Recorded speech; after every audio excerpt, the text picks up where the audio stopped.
નમસ્કાર, આપ નિહાળી રહ્યા છો અડીખમ ગુજરાત. મહીસાગર જિલ્લામાં વડાપ્રધાન નરેન્દ્ર મોદીની વર્ચ્યુઅલ ઉપસ્થિતિ તેમજ આદિજાતિ વિકાસ અને શિક્ષણ મંત્રી ડૉક્ટર કુબેરભાઈ ડિંડોરની ઉપસ્થિતિમાં ભારત સરકારના રાજકીય ન્યાય અને અધિકારિતા મંત્રાલય દ્વારા સામાજિક ઉત્થાન અને રોજગારી આધારિત જનકલ્યાણ પીએમ સુરત પોર્ટલ લોન્ચિંગ કાર્યક્રમ ડૉક્ટર બાબા સાહેબ આંબેડકર ભવન મોટા સોનેલા ખાતે યોજાયો.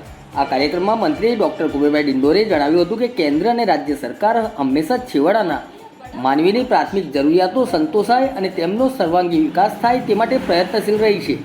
વડાપ્રધાને સ્વચ્છતા અભિયાન થકી દેશને સ્વચ્છ કરવાનું ભગીરથ કાર્ય કર્યું છે, જેમાં સૌથી વધુ યોગદાન સફાઈ કર્મચારીઓનું રહ્યું છે. કાર્યક્રમમાં વડાપ્રધાન નરેન્દ્રભાઈ મોદીના હસ્તે પીએમ સુરત રાષ્ટ્રીય પોર્ટલનું વર્ચ્યુઅલ લોન્ચિંગ કરવામાં આવ્યું અને વર્ચ્યુઅલ કાર્યક્રમને નિહાળ્યો હતો. આ કાર્યક્રમમાં માન્ય રાજ્યપાલ આચાર્ય દેવદત્તજી અને મુખ્યમંત્રી ભૂપેન્દ્રભાઈ પટેલે વર્ચ્યુઅલ સંબોધન કર્યું હતું. મહીસાગર જિલ્લા સહિત દેશના 522 જિલ્લાઓના 1 લાખથી વધુ એસસી, ઓબીસી અને સફાઈ કામદારોને ક્રેડિટ સપોર્ટ તથા સફાઈ કામદારોને આયુષ્યમાન હેલ્થ કાર્ડ અને પીપીઈ કિટ વિતરણ કરવામાં આવ્યું હતું.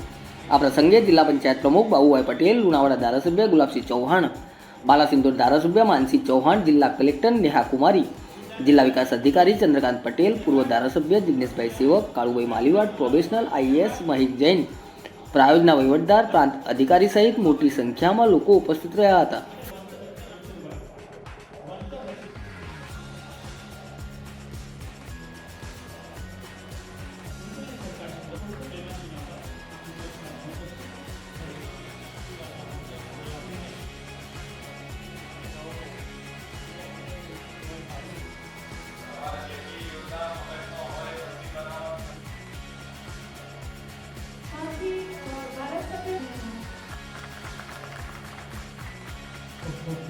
અડીખમ ગુજરાત ન્યૂઝ ચેનલને સબસ્ક્રાઇબ કરીએ અને વિડીયોને લાઇક કરીએ તેમજ વધુમાં વધુ ગ્રુપોમાં શેર કરીએ.